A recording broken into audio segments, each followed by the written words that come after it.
Good evening sir. Good evening. चलिए, आज शाम को क्लास ले पा रहे हैं तो बहुत सारे लोग इकट्ठे हैं, बहुत ही अच्छा लग रहा है। चलिए चालू करते हैं क्लास और फिर बीच में बातें भी करते रहेंगे। तो एक तरफ से मैं सारे फटाफट डिस्कस कर देता हूँ। बहुत सारे लोगों ने सवाल लगा भी दिए होंगे। रिलेटिवली मैंने सरल दिया था और कुछ बातें सीखने को भी मिल जाएंगी। ऐसा भी मैं चाहता था कि कठिन ना हो ज़्यादा, और बहुत सारे लोगों ने मेरे ख्याल से लगा भी लिया हो। पहले चारों ऑप्शन आ रहे हैं। हाँ बिल्कुल, चारों ऑप्शन आ रहे हैं।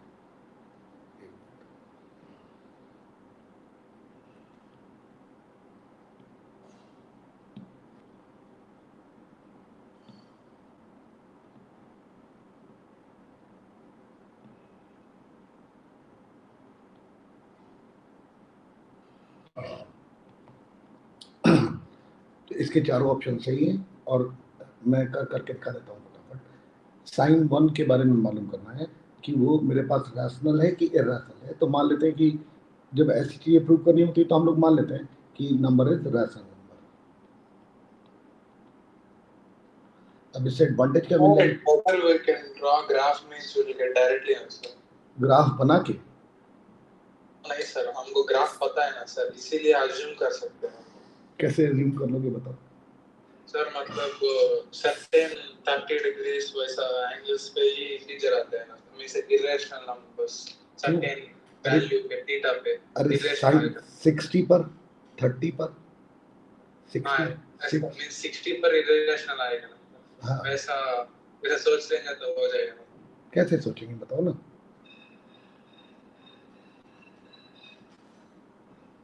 मतलब इन बातों का एडवांटेज उठाएंगे, लेकिन जैसे साइन 30 की वैल्यू 1/2 होती है, ठीक है ना? तो कैसे एडवांटेज उठाएं इस बात का? तो हम लोग कंट्राडिक्शन से प्रूव कर लेंगे। साइन 1 को रैशनल नंबर मान लिया। अब देखो cos 2 डिग्री अगर के बारे में बात करो तो वो मेरे पास कितना आ जाएगा? 1 माइनस 2 साइन स्क्वायर 1। और साइन 1 रैशनल है तो ये rational, square rational, 2 rational, 1 rational, तो ये cos 2 भी मेरे पास कैसा हो गया? रैशनल। फिर अगर मेरे पास cos 4 के बारे में बात करेंगे तो वो कितना रहेगा? 2 cos स्क्वायर 2 माइनस 1। और cos 2 रैशनल है तो ये पूरी क्वांटिटी भी रैशनल हो जाएगी, तो cos 4 भी मेरे पास आ गया रैशनल नंबर। मतलब cos sin 1 को अगर मैंने रैशनल माना तो मेरे पास cos 2 रैशनल आ गया, cos 4 रैशनल आ गया। अब देखो एक फॉर्मूला सारे लोगों को आता है, 2 cos a cos b, और इसकी वैल्यू किसके बराबर होती है? cos a plus b plus cos a minus b। अब इसी फॉर्मूले से सारा काम हो जाएगा। कैसे होगा देखो, अगर मैंने a की जगह, अब मुझे किसके बारे में निकालना है? cos 2 के बारे में मालूम चल गया, cos 4 के बारे में मालूम चल गया। अगर मैं cos 6 cos 8 और इस तरीके से आगे बढ़ता चले जाऊं तो cos 60 तक पहुंच जाऊंगा, और cos 60 की वैल्यू हाफ होती है, जो कि एक मेरे पास रैशनल नंबर हो गया। तो अगर मेरे पास, और एक cos 30 भी होता है, और cos 30 मेरे पास कितना होता है? √3/2, और ये इरैशनल होता है। तो अगर इस प्रोसेस में ये सारे जितने भी cos 6 cos 8 cos 10 cos 12 ये सब रैशनल नंबर आ रहे हैं तो cos 30 को भी रैशनल आ जाना चाहिए, और यहीं से कंट्राडिक्ट हो जाएगा। तो अब इसी रास्ते पर हम लोग आगे बढ़ने वाले हैं। मैंने क्या किया, a की जगह 6 रखा और b की जगह 2 रखा।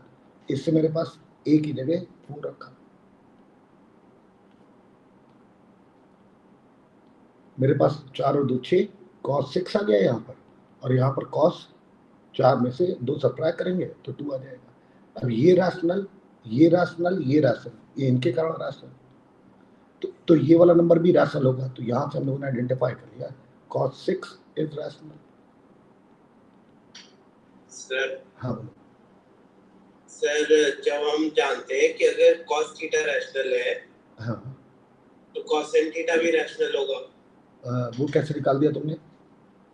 सर वो है ना डी मोवर्स थ्योरम से। चलो ठीक है, मैं इस बात को खत्म कर लूँ फिर तुम्हारी बात से कर लूँगा, ठीक है ना? अब ये खत्म हो जाए, एक बात खत्म होती चले ना। cos 6 रैशनल आ गया, फिर से मैंने ये वाला फॉर्मूला इस्तेमाल किया, और मैंने लिखा 2 cos 6 cos 2, मतलब a की जगह 6 रखा और b की जगह 2 रखा, तो इससे मेरे पास कितना गया cos 8 plus cos 4, this minus this 4, और ये रैशनल है, यहां से मुझे मालूम है, और ये रैशनल है और ये रैशनल है, तो ये भी रैशनल हो गया, तो यहां से cos 8 भी रैशनल आ गया, और cos 8 अगर रैशनल आ गया तो अब हम लोग क्या लिखने वाले, फिर से यही वाला फॉर्मूला इस्तेमाल करने वाले, और मेरे पास 2 cos 8 cos 2 इस्तेमाल किया, और इससे मेरे पास कितना जाएगा cos 10 प्लस cos 6, और cos 6 रैशनल निकाल लिया है हम लोगों ने, ये रैशनल हो गया, ये रैशनल है, ये रैशनल है, क्योंकि cos 8 रैशनल निकाल ही लिया है, तो cos 10 भी रैशनल निकल के आ गया। तो मैं यहीं पर खत्म कर देता हूँ। मुझे क्या बात मालूम चली कि cos 1 अगर मैंने रैशनल अज्यूम किया तो cos 2 cos 4 cos 6 cos 8 cos 10 ये सब मेरे पास रैशनल आते जा रहे हैं, और अगर ये सब रैशनल आते जा रहे हैं तो तुमको दिख रहा होगा 2 4 6 8 ये AP आ गई, और इस AP का एक टर्म मेरे पास cos 30 भी होगा, और इस प्रोसेस से cos 30 को भी रैशनल होना चाहिए, लेकिन cos 30 की वैल्यू किसके बराबर होती है, cos 30 is √3/2 which is an irrational number. मतलब हम लोगों ने जो स्टार्टिंग में अजम्पशन किया वो गलत किया, मतलब सॉरी cos 1 की बजाय sin 1 था,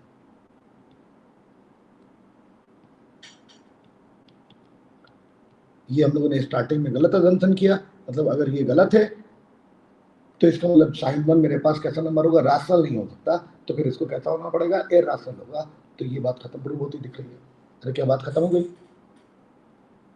यस सर। और इसी जगह से जैसे cos 1 के लिए किया वैसे sin 1 के लिए किया, वैसे ही cos 1 के लिए भी कर सकते हैं, और अगर cos 1 के बारे में बात की जाए तो cos 1 को मैंने रैशनल लिया, तो इससे क्या होगा, cos 2 भी मेरे पास रैशनल निकल के आ जाएगा, क्योंकि formula 2 cos square 1 minus 1, cos 1 rational, square rational, 2 से मल्टीप्लिकेशन रैशनल, माइनस 1 रैशनल, तो cos 2 रैशनल आ गया।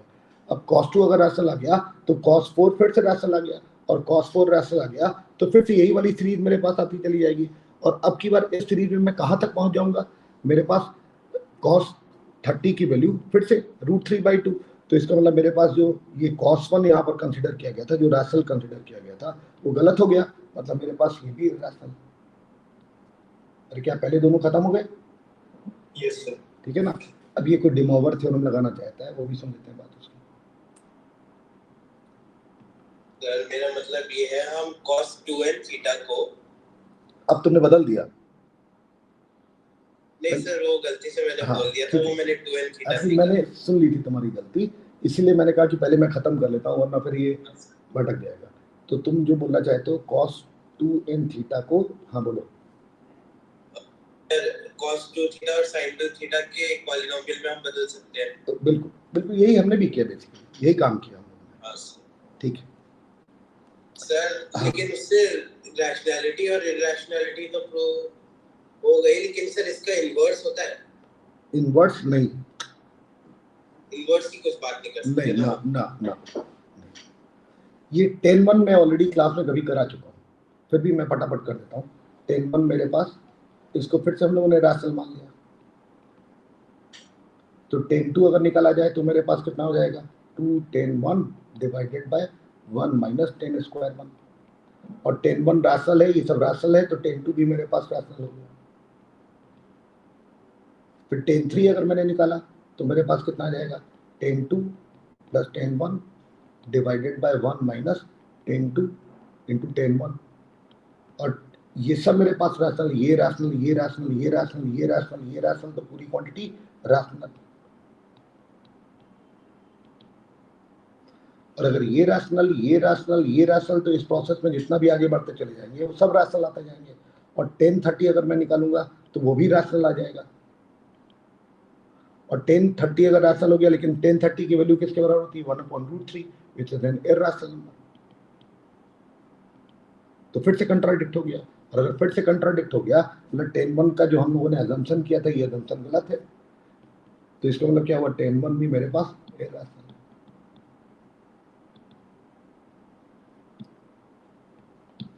तो इसका मतलब 10-1 भी मेरे पास इरैशनल, ये भी खत्म हो गया। फिर देखो cos 20 लिखा, सर इसमें cos 3 थीटा या बिल्कुल बिल्कुल बिल्कुल। ये किसकी आवाज है? सर प्रणय। फिर से बोलो।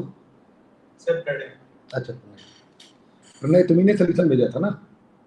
हाँ सर। ठीक है।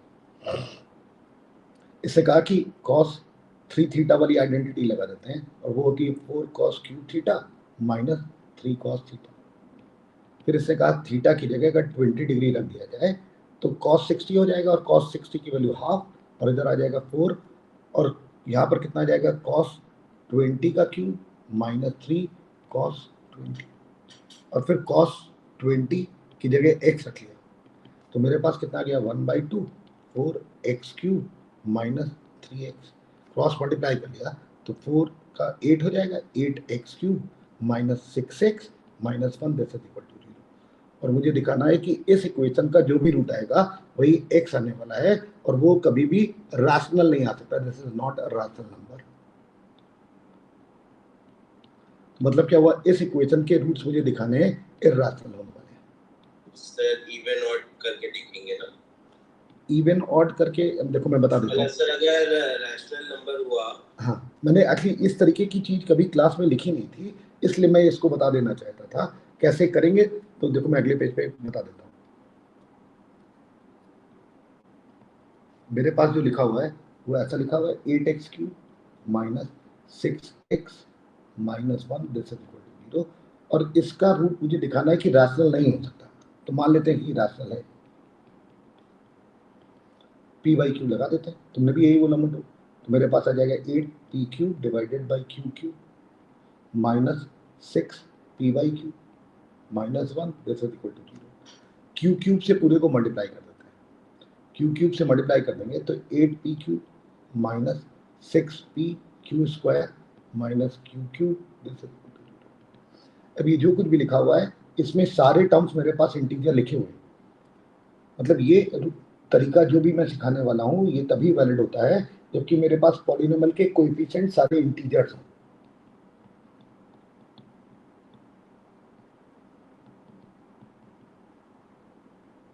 ठीक है, तो हम लोगों ने ये जो इक्वेशन लिखी हुई है इसको संभाल के लिखा किस तरीके से 8p cube this is equal to 6p q square plus q cube और इस साइड से देखो क्यू का फैक्टर एक कॉमन निकल रहा है 6p cube plus Q square और ये वाला नंबर एक इंटीजर है। मतलब क्या हुआ कि ये जो नंबर है ये हर हालत में 8p क्यूब को डिवाइड करेगा तो q must divide 8p cube. लेकिन अगर मैंने रैशनल नंबर माना तो p एंड q आर को प्राइम और p और q अगर को प्राइम है तो ये जो q है वो p क्यूब को तो नहीं कैंसिल कर पाएगा क्योंकि भाई p और q में कोई कॉमन फैक्टर है ही नहीं, कॉमन फैक्टर 1 है तो q हर हालत में 8 को डिवाइड करेगा तो q मस्ट डिवाइड।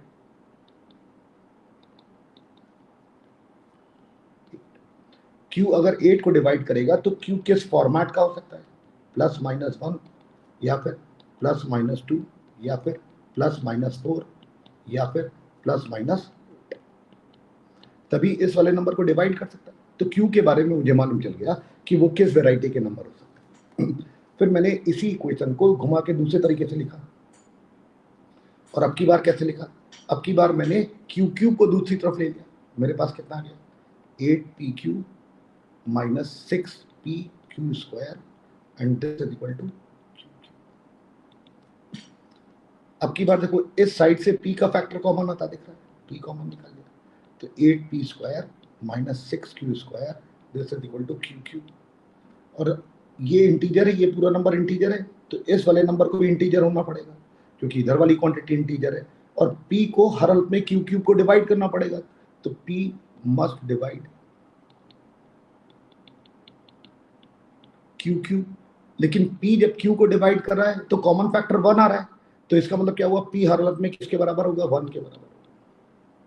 मतलब p मेरे पास 1 होगा और q मेरे पास इस वैरायटी का नंबर हो सकता है। अरे क्या यहां तक बात समझ में आ रही है सारे लोगों को? Yes sir. ठीक है, तो मेरे पास जो क्यूबिक लिखी हुई थी वो वापस लिख लेते हैं। मेरे पास 8x cube minus 6x minus 1 this is equal to 0। इसमें p मेरे पास किसके बराबर आ गया 1 और q मेरे पास क्या आ गया plus minus 1 plus minus 2 plus minus 4 plus minus, तो p अपॉन q की क्या क्या वैल्यूज पॉसिबल है तो 1 या फिर माइनस 1 या फिर 1/2 या फिर -1/2 या फिर 1/4 या फिर -1/4 या फिर 1/8 या फिर -1/8। मतलब मेरे पास इस इक्वेशन का अगर रैशनल रूट होगा तो सिर्फ इसी फॉर्मेट का हो सकता है, इसके अलावा कुछ नहीं हो सकता। अब ये सारे मैं चेक करके देख लूंगा, और अगर मैंने सारे चेक किए और एक ने भी सेटिस्फाई नहीं किया तो इसका मतलब इस इक्वेशन का फिर कोई रैशनल रूट होगा ही नहीं। तो मैंने एक बार x की जगह 1 रखा, तो इस इक्वेशन को, इसको अगर मैं f(x) लिख लूँ तो f1 is not equal to 0 आ जाएगा। फिर x बराबर -1 रखा, तब भी f of -1 is not equal to 0 आ जाएगा। फिर x बराबर हाफ रखा, तब भी f ऑफ हाफ वो 0 के बराबर नहीं आएगा। चेक कर लेना तुम लोग, मैं चाहता हूँ सारे सॉल्व हो जाए। f ऑफ -हाफ निकालेंगे तो वो भी 0 नहीं आएगा। x इज इक्वल टू 1/4 रखेंगे तो f ऑफ 1/4 ये भी 0 नहीं आएगा। फिर x बराबर -1/4 रखेंगे तो f ऑफ -1/4 ये भी 0 नहीं आएगा।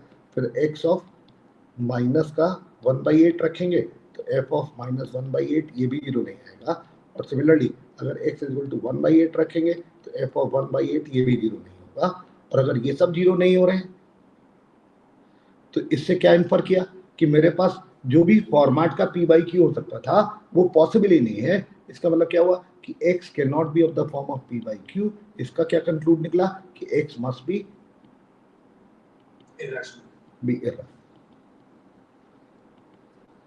सर यही तो मतलब रैशनल रूट थ्योरम है ना? हाँ, यही रैशनल रूट थ्योरम है। मतलब ये मैंने कभी आज तक क्लास में कभी डिस्कस नहीं करी थी, तो ये सवाल लिखने का सिर्फ यही पर्पस था।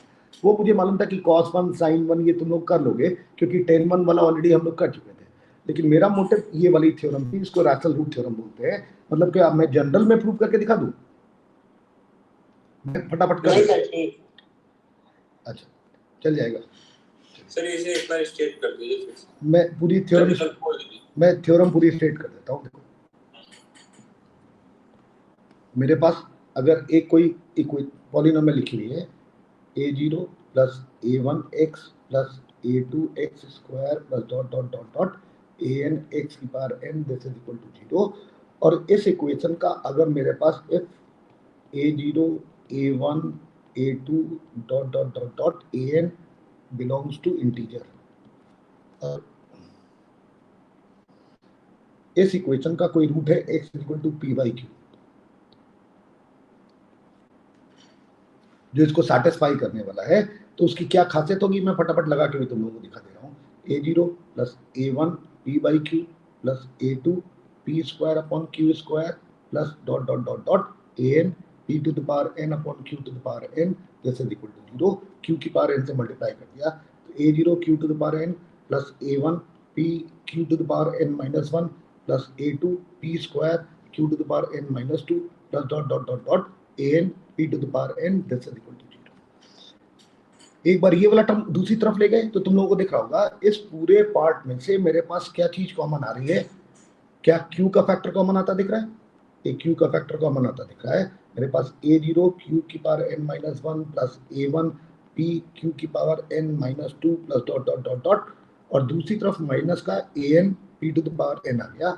ये जो मेरे पास q बाहर निकला हुआ है इसके साथ में ये इंटीजर है, ये भी सब इंटीजर है। q को अगर मैं इधर डिवाइड करूं तो ये पूरी चीज अगर इंटीजर in लिख दिया जाए तो in मेरे पास किसके बराबर हो जाएगा minus an p to the power n divided by q। और मुझे मालूम है p and q are prime to each other, are coprime. अगर ये को प्राइम है तो q p की पावर n को नहीं डिवाइड करेगा, तो p हर हालत में an को डिवाइड करेगा, तो q मस्ट डिवाइड an। मतलब an के जितने भी फैक्टर होंगे वो सब q की वैल्यूज हो सकती हैं। अरे क्या मेरी बात समझ में आ गई तुमको? Yes sir. और अब मैंने क्या किया, इसी पूरी इक्वेशन में मैंने ये वाला टर्म दूसरी तरफ ले गए, ये वाला टर्म दूसरी तरफ ले गए, तो इतने वाले टर्म्स में से p का फैक्टर कॉमन निकल आएगा और साथ में कुछ बचेगा, वो एक और इंटीजर बच जाएगा क्योंकि सारे नंबर तो इंटीजर है। और इन सब में तुमको दिख रहा होगा कि सबके पास एक पी का फैक्टर है, तो पी का फैक्टर कॉमन निकल आएगा, और दूसरी तरफ कितना आ जाएगा, minus sign a0 q to the power n। p हर हालत में इसको डिवाइड करेगा, लेकिन q की पावर n को डिवाइड नहीं कर सकता है, तो p को a0 को डिवाइड करना पड़ेगा। तो p हर हालत में जो भी होगा वो a0 के जितने भी फैक्टर होंगे वो p के पास होने वाले हैं। तो मैं यहां लिख दे रहा हूं p मस्ट डिवाइड a0 मतलब कांस्टेंट वाला नंबर, मतलब इस नंबर के जितने भी फैक्टर होंगे वो किसके पास होने वाले हैं, p के पास होने वाले हैं, और इस नंबर के जितने भी फैक्टर होने वाले हैं वो सब इसके पास होने वाले हैं। तो क्या मेरी बात तुमको समझ में आ गई? Yes sir.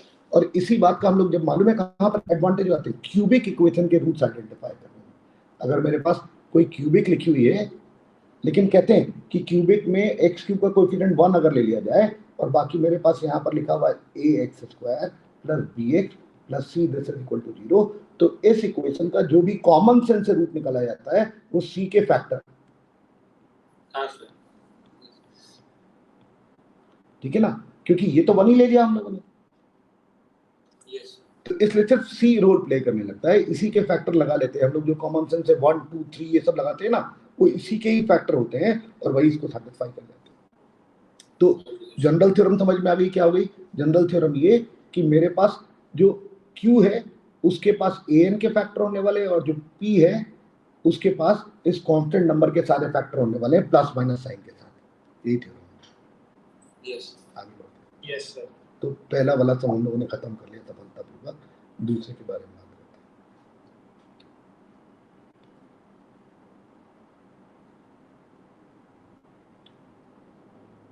मतलब इस सवाल को देने का पर्पज सिर्फ यही था कि बाकी तो तुम कर ही लोगे, सिर्फ ये वाला टर्म मिसिंग था, ये वाली बात मैंने सिखाई नहीं थी, तो वो मुझे सिखानी थी।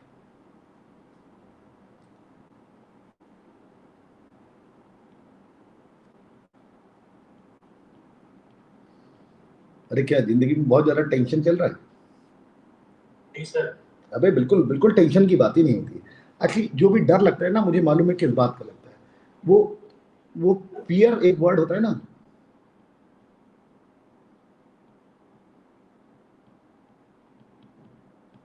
और ये जो फियर वर्ड है बस इसी के कारण पूरी जिंदगी खराब होती है। इस फियर का मतलब मालूम है क्या है? False evidence appearing real. अभी पेपर हाथ में आया नहीं और उसी के बारे में अगर सोचोगे कि ऐसा आ गया और ये वाला तो मैंने ठीक से पढ़ा नहीं यार, उसी के सवाल आ गए, और अचानक से उठ के बैठ जाओगे कि यार ये क्या हो रहा है मेरे साथ, मुझे तो उसका फॉर्मूला ही नहीं याद आ रहा है, और यही आ गया तो मेरा क्या होगा। अरे ऐसा कुछ नहीं होता। मतलब मैं बता रहा हूँ कि जो जितने शांत मन से पेपर देंगे वो उतना बढ़िया करते हैं, जो जितना स्ट्रेस लेके पेपर देंगे वो वास्तव में खराब कर देते हैं। और वो मालूम है खराब कब कर देते हैं? वो पेपर होने के पहले ही खराब कर देते हैं, क्योंकि वो तो उतनी घबराहट, इतनी हार्ट बीट उनकी बढ़ी हुई। मतलब इसलिए मैं आज क्लास लेना ही चाहता था कि अगर जरा भी मतलब मानसिक तौर से थोड़ा सा भी परेशान हो गए तो पेपर खराब हो गए। मतलब हर मतलब सब घर वालों का सपोर्ट चाहिए, और मतलब बहुत गर्मी होगी जहाँ भी सेंटर पड़ेगा अपना ग्लूकोज ले जाना। मतलब ये नहीं कि बिल्कुल अपना बहुत स्ट्रेस पाल लो, कुछ नहीं। मतलब जिन लोगों को लगता है कि अगर कुछ एग्जाम के बीच में मुझे कुछ रिवाइज करना है या वो केमिस्ट्री रिवाइज करना है यार, वो भूल जाते हैं, क्योंकि वो रटने वाली चीजें होती हैं। और कुछ जो फॉर्मूला वॉर्मूले तुम लोगों ने लिख रखे होंगे वो अपना वो रिवाइज कर लेना, ज्यादा लोड मत लेना। अरे मतलब आईआईटी कोई ऐसा थोड़ा है कि this is the end of the life. अरे ठीक है, मतलब हमने अपना शिद्दत से प्रयास किया और उस प्रयास से मुझे सफलता मिल जाए तो ऐसा सब लोग चाहते ही हैं। और अगर नहीं हुआ तो यार जिंदगी में बहुत सारी चीज प्रूव करने के लिए होती है, वो प्रूव कर लेंगे। मतलब इतना लोड मत ले लेना कि this is the end of the life, ऐसा नहीं है कुछ। मेरी बात सुन रहे ना सारे लोग? Yes sir. मतलब बिल्कुल। और जरा भी अगर तुमको अंदर से घबराहट लगे, जोर से चिल्लाना कमरा बंद करके, बात तुम्हारी ऐसी तैसी दुनिया की है, बहुत हो गया तनाव वाला। मतलब एक मैंने कभी मूवी देखी थी नसरुद्दीन शाह की, बहुत ही फ्रस्ट्रेशन था उसको जिंदगी में। तो मालूम है वो क्या करता था फ्रस्ट्रेशन निकालने के लिए? घर के बाहर उसके एक बहुत बड़ा पेड़ लगा हुआ था, उस पेड़ से लिपट के जोर जोर से चिल्लाता था वो। मतलब आप अंदर एंजाइटी मत रखो, निकाल दो उसको सारा फ्रस्ट्रेशन।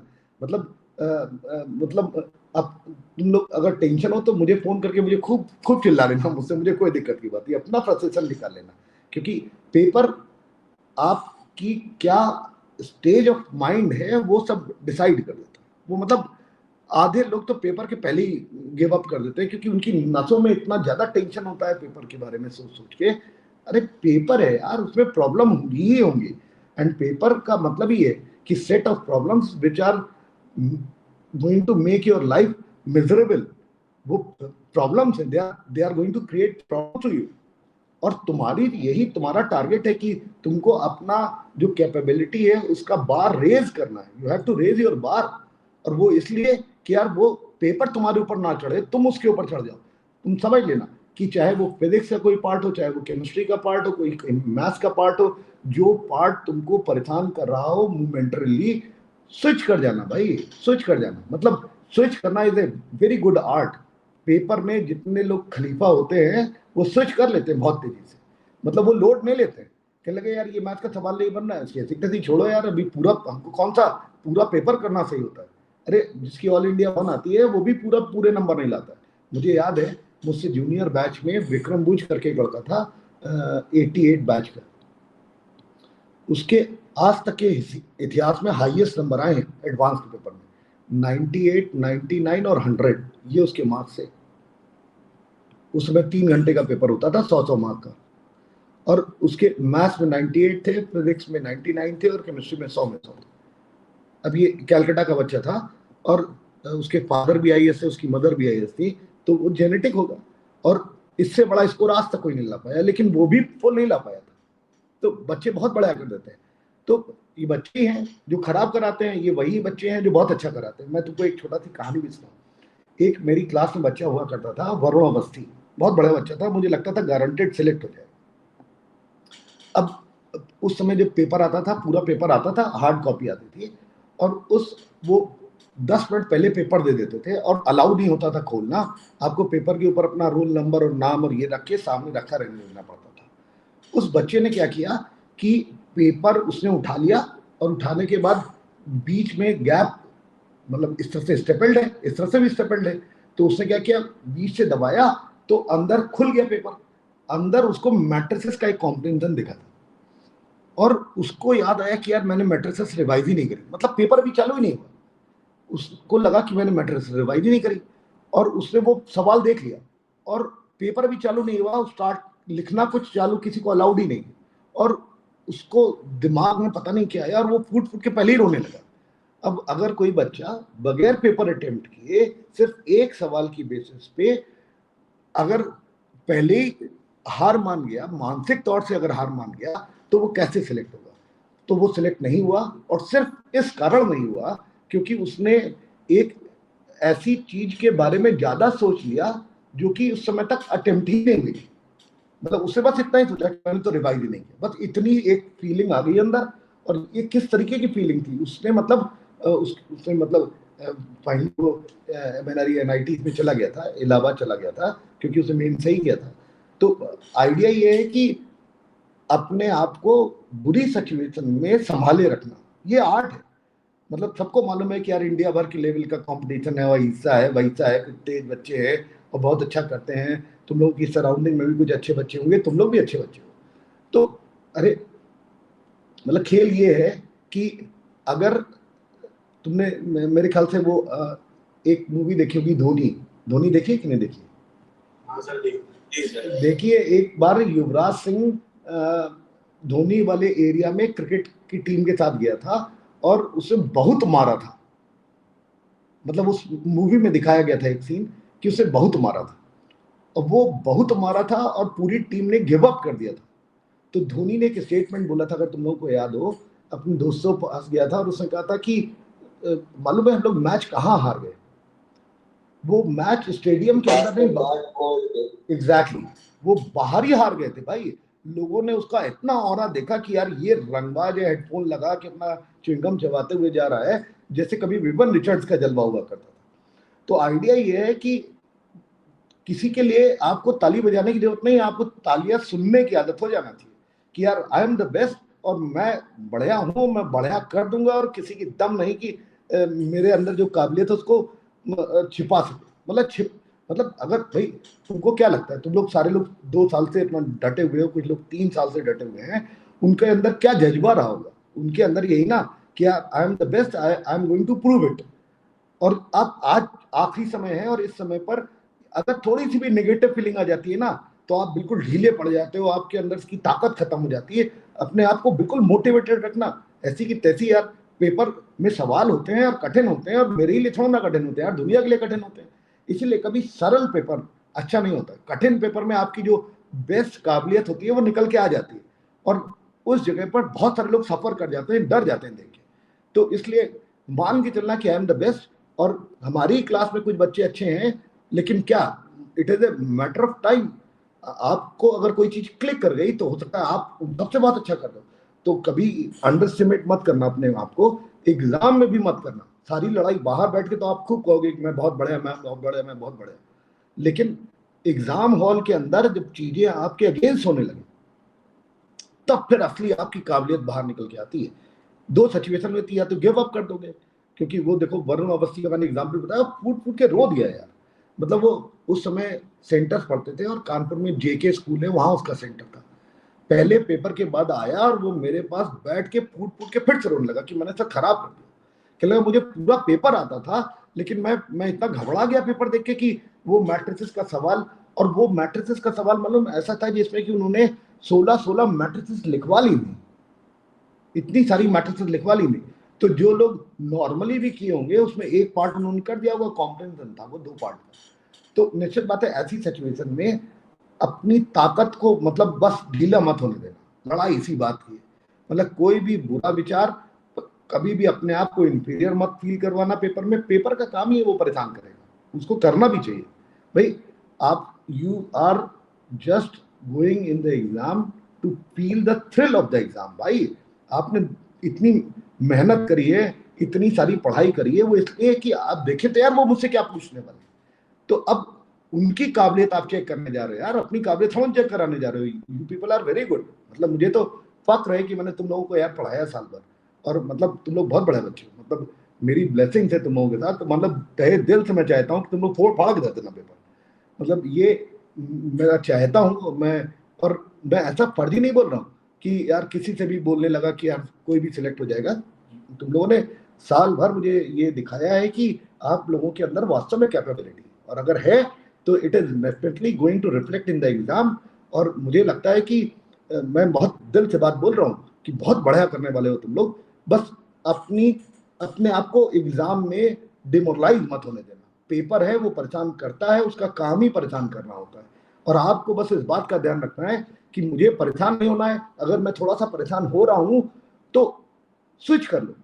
अगर स्विच करने का मन नहीं कर रहा है तो बाहर चले जाए, बाहर जाके 2 मिनट टहल के आओ।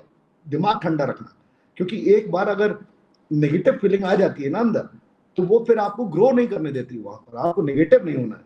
कुछ चीजें नहीं आती हैं, कुछ चीजें नहीं कर पाओगे, ना हो पाए, कोई बात नहीं, अच्छा करेंगे ये मैं जानता हूं। और तुम लोग काबिल लोग हो और बढ़िया करने वाले हो, और मैं इंतजार भी करूंगा कि तुम लोग पेपर दे के और मुझे बताओ कि यार कि सर मैंने बढ़िया कर दिया। मतलब मैं सुनने के लिए बहुत तरफ मतलब व्याकुल रहूंगा। I will be desperately waiting to listen the words after your exams. तो मैं बस पढ़ाने के बारे में बात कर रहा हूँ, बहुत मैंने बोल दिया। अबे अच्छा करोगे कि नहीं करोगे? अबे जोर से बोलो। Yes sir. अबे सारे लोग बोलो। Yes sir.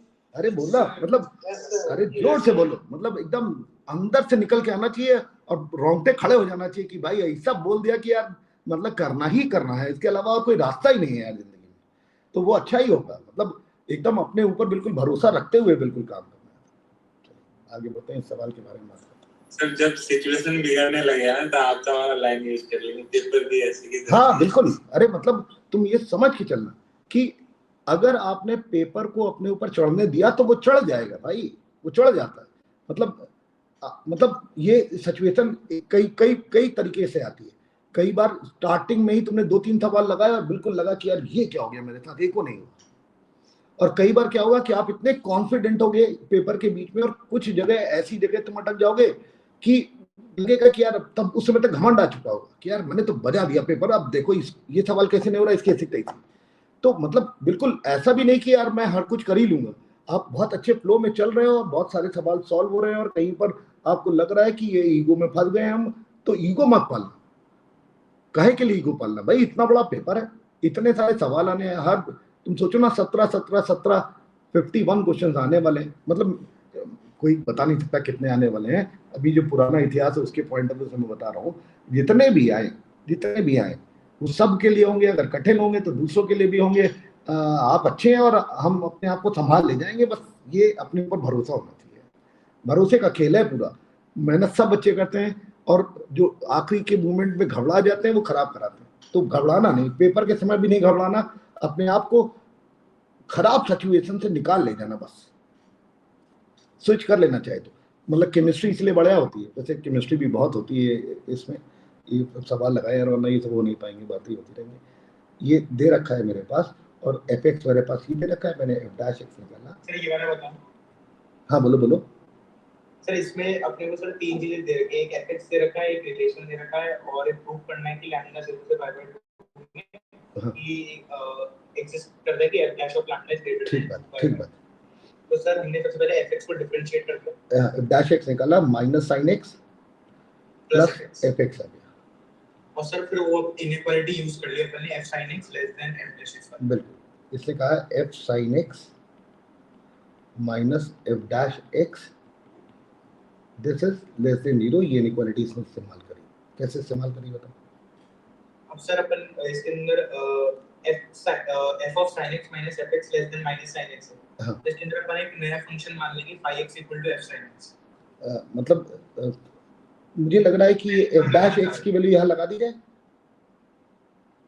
इस एफ डैश अच्छा हाँ वो लगाइए, एफ ऑफ साइन एक्स ये आ जाएगा मेरे पास, ये माइनस का प्लस हो जाएगा साइन एक्स, और साथ में मेरे पास माइनस का एफ एक्स आ जाएगा, and this must be less than 0।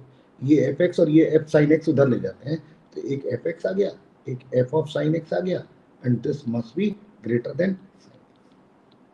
अब देखो ये एफ ऑफ sin x को phi x मानना चाहता हूं, मत कर, वो सीधे मेन वैल्यू थ्योरम लगा दो ना मेरे पास। हां सर वही लगा, हाँ चाहता था बट phi x मान। ठीक है, कोई बात नहीं, यहीं से लग रहा है। 0 से पाई बाई 2 के बीच में एक नंबर x है और उससे छोटा साइन x है। भाई साइन x तो x से छोटा होने वाला है 0 से पाई बाई 2 के बीच में। सर तो x sin x 0 से पाई बाई 2 के बीच में हो, x माइनस साइन x से डिवाइड कर दो, और ये मेरे पास मीन वैल्यू थ्योरम लिखी हुई है, ये एफ डैश लैम्डा लिख लिया, where lambda belongs to 0 pi by 2, और ये अगर एफ डैश लैम्डा है तो this is greater than sin x divided sir by. अपने को लोअर बाउंड प्रूव करना है, तो अपन क्या करेंगे पाई बाय 2 डाल के 1 माइनस 2 बाय पाई, बिल्कुल तो वो रिलेशन आ जाएगा। बिल्कुल। तो इसने कहा कि ये पूरी क्वांटिटी हर हालत में sin x अपॉन x से बड़ी होगी। ये वाला नंबर सबट्रैक्ट करें तो ये पूरी क्वांटिटी छोटी हुई जा रही है, इस मतलब ये वाला डिनोमिनेटर x से बड़ा हो गया, तो क्या दिख रहा है ना सारे लोगों को। और x की जगह पाई बाई 2 लगा दिया, भाई ये एफ लैम्डा हर हालत में इस नंबर से बड़ा है, और वो x मेरे पास कैसा है 0 से पाई बाई 2 के बीच में, तो अगर मैंने पाई बाई 2 लगा दिया तो मेरे पास जो वैल्यू आने वाली है वो सबसे छोटी वाली आ जाएगी, क्योंकि sin x upon x decreasing function है। तो अगर मैंने पाई बाई 2 डाल दिया तो मेरे पास कितना आ जाएगा, ऊपर 1 और नीचे 2 पाई बाई 2, तो 2 अपॉन पाई आ जाएगा।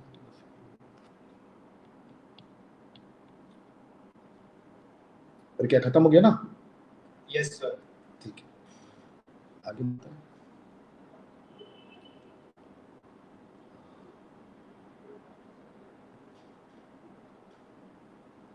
सर ये इंटीग्रल के अंदर वाला सॉल्व करने के बाद tan 3x आ रहा है, नहीं tan 3x नहीं आ रहा है, तुमने गलत लिखा, तो सर फिर वो tan 3x into tan square x।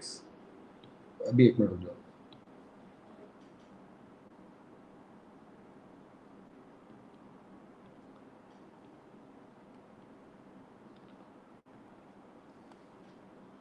ये लिखा हुआ है, ये सरल सा इंटीग्रल है, मेरे पास एक sin x है और एक sin 5x, इसमें फॉर्मूला लगा दिया तो 2 sin this plus this by 2 3x आ जाएगा, और साथ में sin 5x minus 5x minus x by 2, तो sin 2x आ जाएगा, minus sin 3x divided by, नीचे मेरे पास कितना लिखा हुआ है, ये cos x और cos 5x साथ में ले लिया, तो 2 cos this plus this by 2, तो 3x आ गया, और साथ में कितना आ जाएगा cos 2x आ जाएगा, और साथ में माइनस का प्लस का cos 3x। सर ऊपर sin 3x cos 2x आ रहा है। मैंने कुछ गलत लिख दिया? Sine, Yes, sir. हाँ बिल्कुल,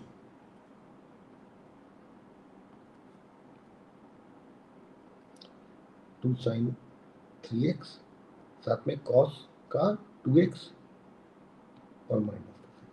अब इस पूरे इंटीग्रल का होल क्यूब लिखा हुआ है और साथ में dx लिखा हुआ है। अब क्या किया जाए?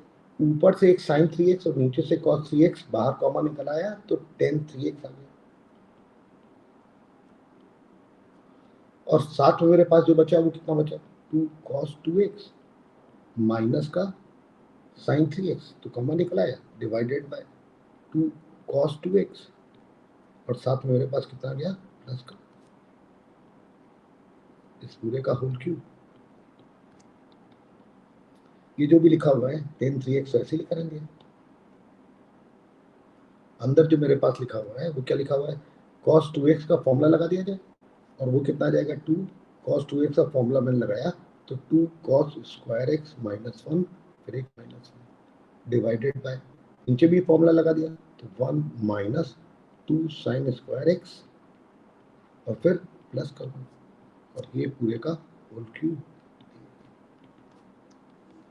ये जो भी लिखा हुआ है, सर हाँ That means आप ऊपर और नीचे दोनों को अलग-अलग स्प्लिट क्यों करें सर? मींस आप मैं ऐसा क्यों कर रहा हूँ?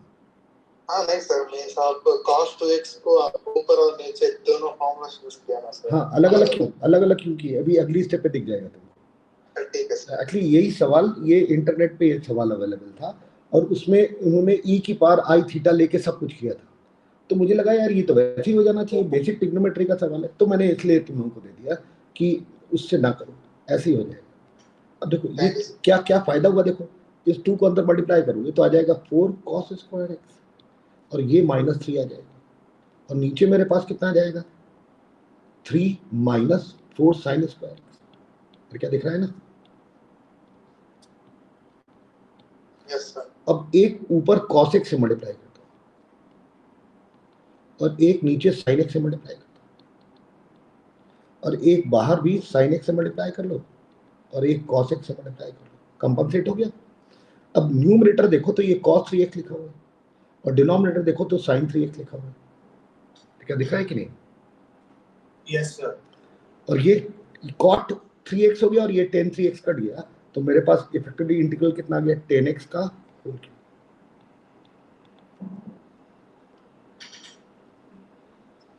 अरे क्या बात खत्म हुई कि नहीं? सर मेरा भी यही है। तुमने tan 3x बोला था। नहीं सर, वो मैं अंदर वाला बोल रहा था, क्यूब तो ऑब्वियसली लगाती है। नहीं, तो अंदर वाला तो tan x आया ना, तुमने जो मुझे लिख के भेजा था इस पूरे टर्म की वैल्यू tan 3x लिख के भेजी। हां ओके ओके, यस सर। अब ये tan की पावर 3x है, इसका इंटीग्रल कैसे करेंगे? ये तो सरल सा काम है। ऊपर मेरे पास tan x into tan square x में tan square x को sec square x माइनस। हाँ, इससे कहा कि एक tan x है और एक tan स्क्वायर x है, और tan स्क्वायर x को लिखा sec स्क्वायर x माइनस 1। ये tan x into sec square x साथ में ले लिया तो मेरे पास कितना आ गया? tan x sec square x dx, और माइनस का एक tan x। tan x का तो रेडीमेड इंटीग्रल होता है, और इसको कैसे करेंगे? tan x को t मान लो। tan x को t मान लें, sec स्क्वायर x dt। अरे क्या सॉल्व हो जाएगा ना सारे लोगों का? यस मतलब कोई चाहे तो साइन कॉस में बदल के कर ले, तब भी कोई दिक्कत की बात नहीं है, ऐसे भी कर ले, कोई दिक्कत की बात नहीं, दोनों कर ले। सर एक चीज पूछनी थी। हाँ पूछिए। सर मतलब ये वाला मेथड लास्ट में तो समझ आ गया कि tan क्यूब x से ऐसे होगा, मतलब वो तो वैसे ही करते हैं। हाँ। लेकिन एक अभी डाउट आया कि क्या ऐसे इंटीग्रल्स हम बाय पार्ट से कर सकते हैं tan क्यूब x का? देखो बाई पार्ट्स मेजॉरिटी केसेस में 2 वैरायटी के फंक्शन में इस्तेमाल होता है, लेकिन कुछ सवाल ऐसे भी होते हैं जो कि बाई पार्ट्स ही होते हैं, जैसे sec cube theta. sec cube theta का अगर इंटीग्रल लिखा हुआ है तो एक sec थीटा और एक sec स्क्वायर थीटा लेके इंटीग्रेट करते हैं इसको। तो मेरी बात समझ रहे हो ना? Yes sir. तो कुछ होते हैं जिसमें कि ट्रिग्नोमेट्री, जैसे ये sec क्यूब थीटा मैंने बोला कि बाई पार्ट्स हो जाएगा, तो ऐसा लगता है कि यार tan क्यूब थीटा भी बाई पार्ट्स हो जाना चाहिए, लेकिन tan क्यूब थीटा को बाई पार्ट्स करने के बजाय ज़्यादा समझदारी होती कि sin cube x upon cos cube x लिख लेते, यस सर। और साइन क्यूब एक्स को लिखो साइन स्क्वायर एक्स और 1 माइनस कॉस स्क्वायर एक्स, और साथ में मेरे पास एक साइन एक्स और नीचे मेरे पास कॉस क्यूब एक्स। और अगर cos x को t रख दिया जाए तो sin x dx minus sin dt हो जाएगा, तो 1 minus T square divided by T cube और साथ में dt। क्या अलग अलग करके इंटीग्रेट कर लोगे ना? Yes sir, yes sir. तो मतलब ये ऐसे भी कर सकते हो, और जो उसने बोला वो भी बिल्कुल सही बोला, उसने कुछ गलत नहीं बोला, वो बिल्कुल सही तरीका था। ठीक है ना? तो खत्म हो गया। Yes sir.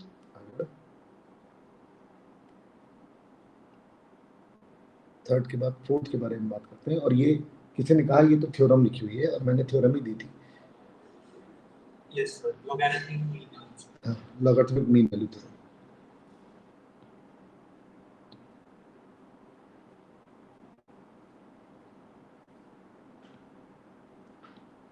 कैसे प्रूव करेंगे?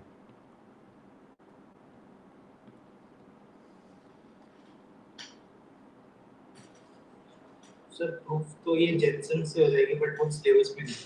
कैसे हो जाएगी? Jensen inequality. नहीं, अरे यार इतनी खतरनाक, हम लोग सिलेबस की बात कर रहे हैं। मतलब वो जो बहुत सारी इनइक्वालिटीज होती हैं वो तो हमारे से कोर्स बने, तो मैं हमेशा कोशिश करता हूँ कि कोर्स की चीज ही, और ये मैंने सवाल जानबूझ के दिया है, मुझे मालूम है कि और दूसरी तरीके से भी प्रूव हो जाएंगी, लेकिन वो मेरा मोटिव ही नहीं। मेरा मोटिव क्या है? देखो, बहुत ही खूबसूरत सवाल है, और ये आईआईटी वालों को बहुत पसंद है। और क्या पसंद है? देखो, ये मेरे पास एक्स एक्सिस है, ये मेरे पास y एक्सिस। मैंने e की पावर x ग्राफ बनाया, और मैंने दो नंबर ले लिए। एक मैंने लिया ln p p and q, p बड़ा ले लेते हैं, q छोटा ले लेते हैं।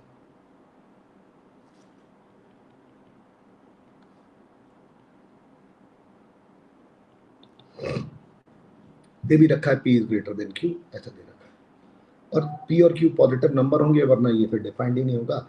और ये तभी मैंने आगे वाले दो नंबर ले लिए। अब देखो, जो चाहते हैं वो क्या चाहते हैं हम लोग? ये वाली इनइक्वालिटी। और इस वाले डायग्राम में सारे लोगों को दिख रहा होगा कि अगर मैं इन दोनों पॉइंट को मिला दूं, क्योंकि कर्व कॉनकेव अपवर्ड है तो ये कॉर्ड के नीचे ही होगा, और अगर मैं इस कर्व के ऊपर किसी भी पॉइंट पर टेंजेंट खींचूं, तो तुम लोगों को दिख रहा होगा तीन कर्व मेरे पास, तीन एरिया आ गए। कौन से तीन एरिया आ गए? मैं थोड़ा सा और साफ सुथरा बना दूं अगले पेज पे। मान लो मेरे पास इस तरीके का एक्स वाई प्लेन है, ई की पावर का कर्व इस तरीके का, थोड़ा सा वैसे बना दिया मैंने ताकि तुम लोगों को अच्छा दिखने लगे। ये मेरे पास ln q है, और ये वाला पॉइंट मैंने ln p ले लिया। अब एक एरिया मेरे पास कौन सा हो गया? इस कर्व ने x एक्सिस के साथ जो एरिया बाउंड किया उसका नाम a1 रख लेते हैं। और ये a1 मेरे पास कैसे निकल के आने वाला है? इंटीग्रल से निकल के आने वाला है। ln q से ln p तक मैंने e की पावर x dx को इंटीग्रेट किया। ये जो कर्व है वो e की पावर x कर्व, e की पावर x का इंटीग्रल e की पावर x, और लिमिट लगा दोगे तो मेरे पास कितना आ जाएगा? p minus. अरे क्या इतना ही आता दिख रहा है? Yes sir. ठीक है ना? तो ये मेरे पास इस कर्व का एरिया हो गया। ये मैं भी शेड कर दूं कहो तो, छोड़ो ना करो वरना बहुत ज्यादा कलर हो जाएंगे। फिर मैंने इस पॉइंट को और इस पॉइंट को कनेक्ट कर दिया, और तुम लोगों को दिख रहा होगा कि अब ये जो ब्लू वाला एरिया हो गया, ब्लू वाला जो एरिया हो गया, ये एरिया निश्चित बात है इस एरिया से ज्यादा, और ये एरिया मेरे पास कैसे निकलेगा? ये हाइट h1 लिख लेते हैं, ये वाली हाइट h2 लिख लेते हैं, और ये मेरे पास एक ट्रेपीजियम हो गया, और इस ट्रेपीजियम का एरिया निकाला जाए तो ये मेरे पास बेस हो गया, और इस बेस की लेंथ कितनी हुई? ln b minus ln q, और दोनों हाइट का सम अगर निकाला जाए तो वो मेरे पास कितना जाएगा? h1 plus h2 divided by 2, और साथ में मेरे पास कितना जाएगा? ln p minus ln q। और ये मेरे पास किसके बराबर आने वाला है? ये ब्लू वाला ब्लू एरिया। तो ये एक पिंक एरिया हो गया, एक ब्लू एरिया हो गया। तो ये ब्लू एरिया को मैंने बी एरिया लिख लिया, और ये बी एरिया मेरे पास कैसे निकल के आने वाला है? h1 कैसे निकलेगा? कर्व मेरे पास ये है, और उसमें ln q अगर लगा दिया जाए तो मेरे पास h1 की वैल्यू कितनी आ जाएगी, q आ जाएगी। और अगर मैं ln p लगा दूं तो h2 की वैल्यू मेरे पास कितनी आ जाएगी, p आ जाएगी। इसका मतलब h1 प्लस h2 मेरे पास कितना आ गया, p प्लस q बाई 2, और साथ में मेरे पास ln p minus ln p minus ln q।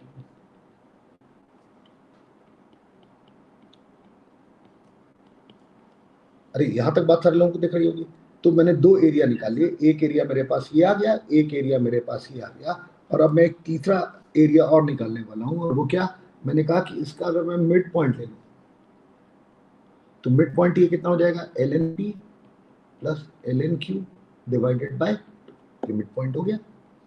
और इस पॉइंट पर अगर मैंने टेंजेंट लाइन ड्रॉ करी तो तुम लोगों को दिख रहा होगा एक अब ये पीला वाला एरिया हो गया,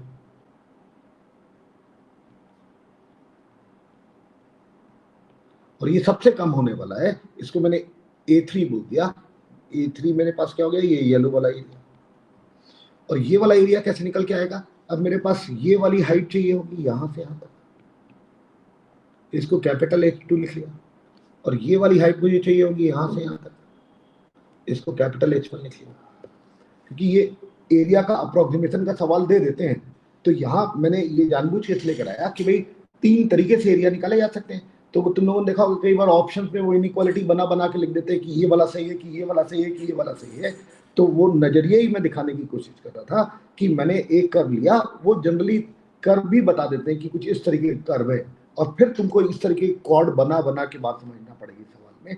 तो वो ये कठिन पार्ट होता है ग्राफ के थ्रू, जिसमें वो जो कर्व दे देते हैं, concavity, concave upward, concave downward, फिर वो अलग अलग ट्रेपीजियम बना के पूरे कर्व का एरिया, इस तरीके के सवाल वो उनको बहुत पसंद है, कांपोराइटी वाले बहुत देते हैं।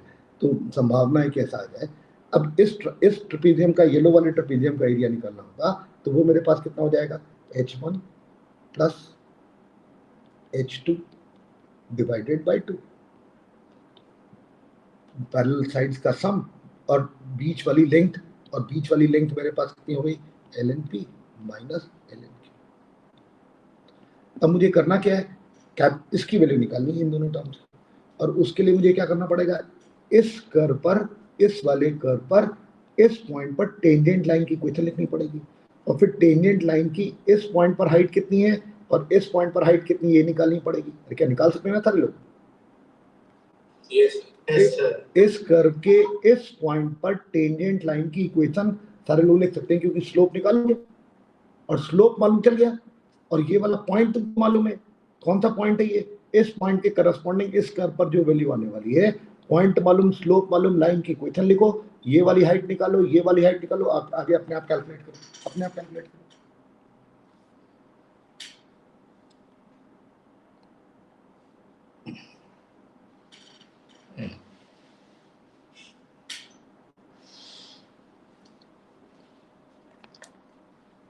कैलकुलेट करिए, फिर 2 मिनट बाद बोल रहा हूँ।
अरे क्या कुछ प्रूव तो दिख रहा है कि नहीं?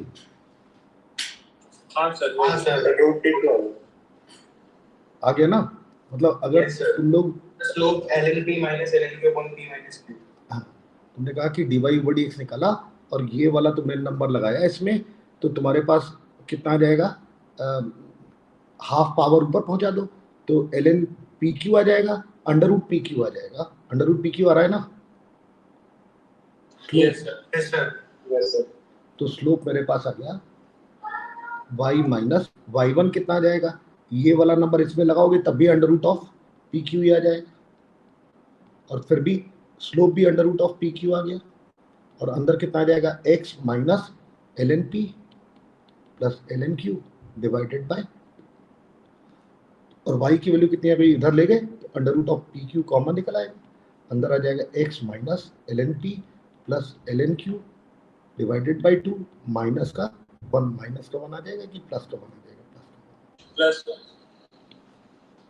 अब तुमको करना क्या है? एक बार ln p x की जगह रखना है, तो x की जगह रखा ln p, तो y की वैल्यू कितनी आ जाएगी? ln p रखोगे तो ये ln p by 2 cancel out होगा ln p से, तो ln p अपॉन q आ जाएगा मेरे ख्याल से, 1/2 भी आएगा, देख लेते हैं। ln p रखा, ln p बाई 2 ये है, तो एक आ जाएगा मेरे पास ln p minus ln q divided by 2 plus 1, और जब x बराबर ln q रखोगे तो तुम्हारे पास y की वैल्यू कितनी आ जाएगी? Under root of p q, और साथ में तुम्हारे पास कितना आ जाएगा? ln q रखोगे तो ln q बाई 2 वाला टर्म कट जाएगा, और मेरे पास आ जाएगा ln q minus ln p divided by 2 plus 1, और जब इस ये मेरे पास क्या हो गया? h1 हो गया, और ये मेरे पास कितना हो गया? h2 हो गया, और h1 प्लस h2 ऐड करोगे तो देखो under root p q common निकल आएगा, और ये वाला जो टर्म इसमें है और ये वाला जो टर्म इसमें है वो कैंसिल आउट हो जाएगा, ट्वाइस भी आ जाएगा, तो h1 प्लस h2 की वैल्यू कितनी आ गई मेरे पास? 2 times under root of p q, और डिवाइडेड बाई 2 तो under root of p q आ जाएगा। फिर क्या ऐसे ही आता दिख रहा है? Yes sir Yes, sir. तो मेरे पास जो एरिया लिखे हुए थे वो कौन कौन से? सबसे बड़ा वाला मेरे पास ये वाला एरिया था, सबसे छोटा वाला ये वाला एरिया है, और ये बीच वाला एरिया है। तो मेरे पास अगर एरिया के पॉइंट ऑफ व्यू से लिख लिया जाए तो मेरे पास सबसे छोटा A3 है, उससे बड़ा B है, बी वाला, और सबसे बड़ा मेरे पास कौन सा है? ना, सबसे बड़ा ब्लू वाला है, और ये मेरे पास पिंक वाला, पिंक ये एरिया, तो मेरे पास सेकंड वाला एरिया ए हो गया, और फिर ब्लू वाला लिख लिया। A3 की वैल्यू मेरे पास कितनी आ गई वो लिख लेते हैं। A3 की वैल्यू h1 प्लस h2 की जगह ये वाला नंबर रखा, 2 कट गया, अंडर रूट ऑफ pq आया, और साथ में मेरे पास आ गया lnp माइनस lnq, बीच में मेरे पास कितना आ गया? p माइनस q, और सबसे बड़ा मेरे पास कितना आ गया?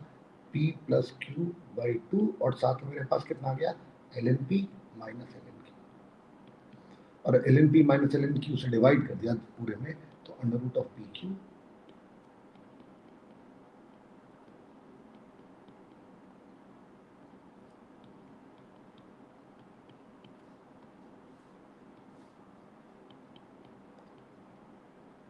तो ये मैंने अपने तरीके से प्रूव किया, मतलब किसी और थ्योरम से प्रूव होता होगा जो सिलेबस के बाहर की है, ये सब तो लेकिन हमारे सिलेबस का है। अरे क्या सिलेबस के बाहर का सवाल है? नहीं सर अरे बिल्कुल कोर्स के अंदर का भैया, ये बहुत पूछा जाता है, इसीलिए ये सवाल भी दिया था कि ये वाली बात, क्योंकि एग्जाम में आने की मुझे कंपैरेटिव वाला बनाते हैं तो एक आध सवाल ऐसा देते हैं, तो इसलिए मैंने ये करवा दिया। तो ये वाले सारे खत्म हो गए, अगले वाले पेज पे चलते हैं। मेरे पास क्वेश्चन नंबर 5 के बारे में बात करते हैं।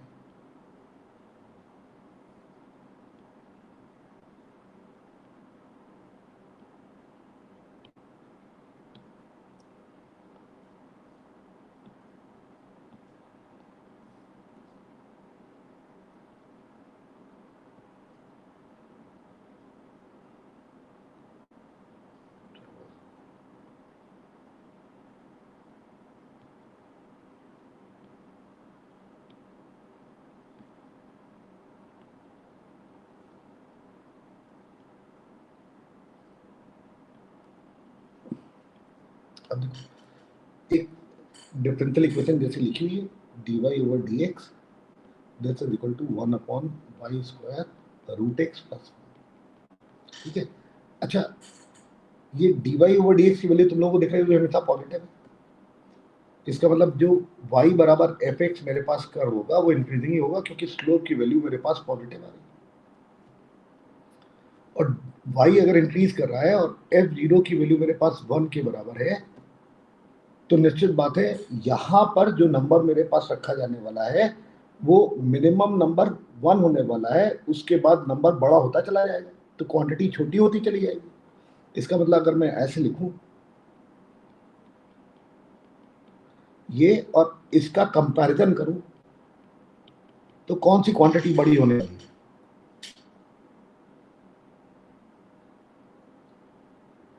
सर राइट वाली RHS ये वाली क्वांटिटी बड़ी होने वाली है क्योंकि y की वैल्यू अगर बढ़ना चालू हो गई क्योंकि कर्व इंक्रीजिंग है तो निश्चित बात है ये वाली क्वांटिटी फिर इस वाली क्वांटिटी छोटी हो जाएगी। तो मेरे पास जो लिखा हुआ है और ये पूरा जो नंबर है वो dy/dx लिखा हुआ है, तो मुझे क्या बात मालूम चल गई dy/dx is less than equal to less than 1/√x और dx उधर मल्टीप्लाई कर लिया dy इज 1/√x प्लस 1 साथ में एक dx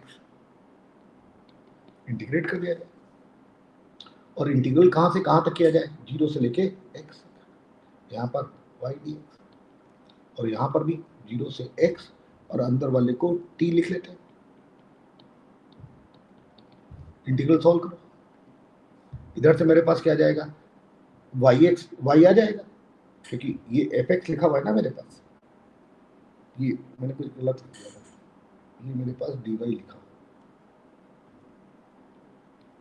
इसका इंटीग्रल करेंगे तो y आ जाएगा और लिमिट लगाएंगे तो fx और माइनस f0 आ जाएगा और f0 की वैल्यू कितनी है 1 और इधर वाले को इंटीग्रेट करना रहेगा तो इधर वाला अगले पेज पे लिख लेते हैं।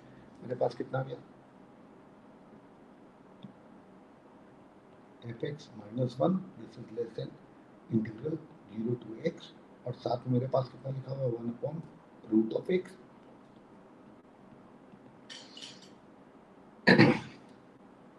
क्या करें इसको कैसे सॉल्व करें रूट एक्स से मल्टीप्लाई डिवाइड कर ले मतलब रूट एक्स को कॉमन निकाल लिया जैसे कहा 0 to x यहाँ से रूट एक्स कॉमन निकला अंदर 1 प्लस 1/√x।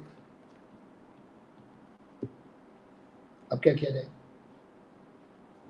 रूट एक्स को टी रख दिया जाए, जैसे कहा कि रूट एक्स बराबर टी रख दीजिए तो रूट एक्स का डेरिवेटिव कितना हो जाएगा 1/2√x dx this is equal to dt।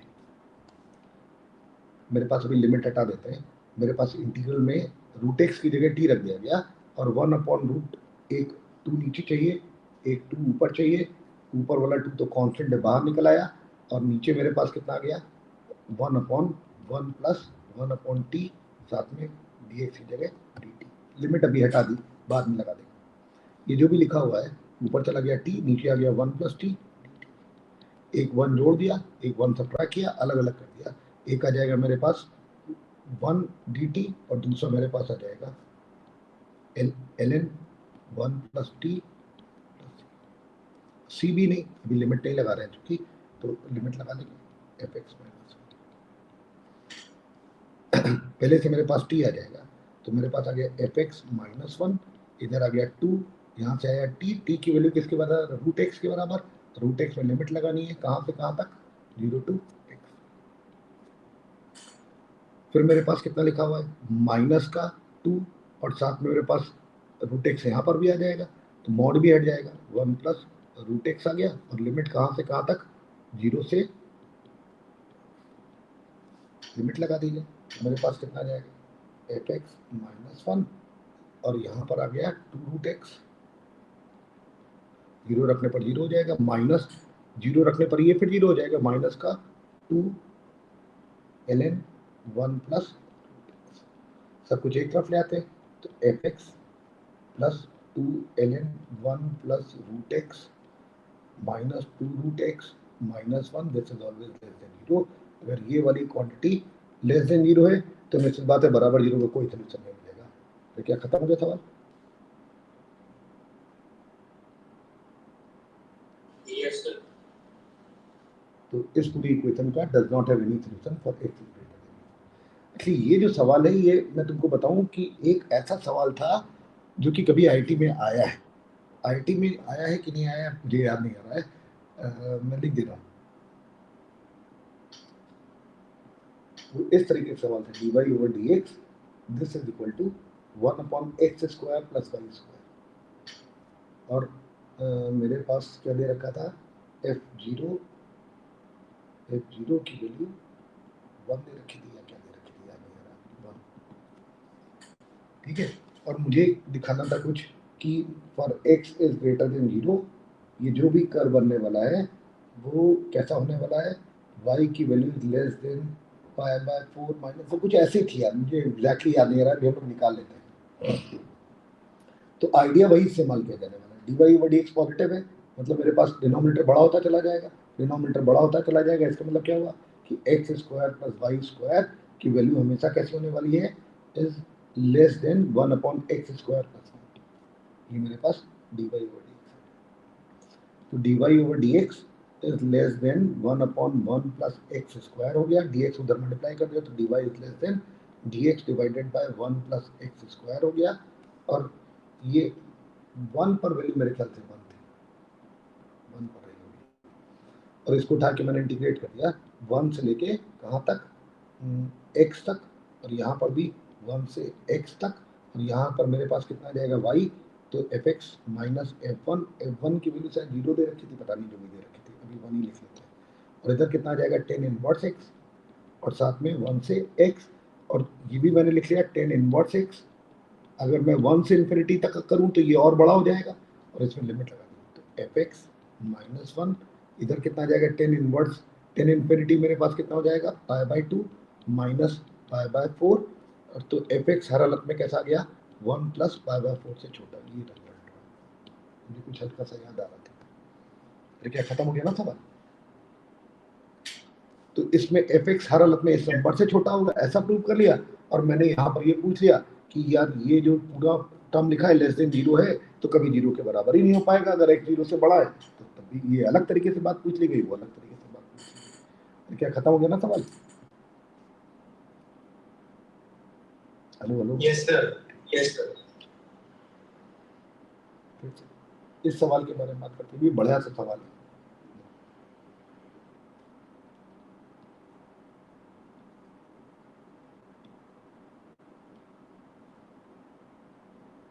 Sir इसमें अपन z1 z2 z3 को sir exponential form e power iota alpha iota बिल्कुल बिल्कुल बिल्कुल, मैं दो तरीके से सवाल, z1 अपॉन z2 को sir e power iota alpha minus beta ऐसे बिल्कुल बिल्कुल दो तरीके से सवाल सॉल्व किया जा सकता है। एक ये बोल रहा है जो कि ये ट्रिग्नोमेट्री में कन्वर्ट कर लेना चाहता है, और एक और तरीका है वो पहले मैं बता देता हूँ, क्योंकि जो सबसे टेम्पटिंग है वो इसने बात करी, वो बिल्कुल सही बात कर रहा है।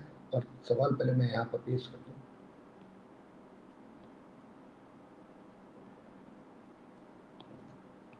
तो देखो बहुत ही बड़ा सा लिखा हुआ है, डेटा बहुत बड़ा है।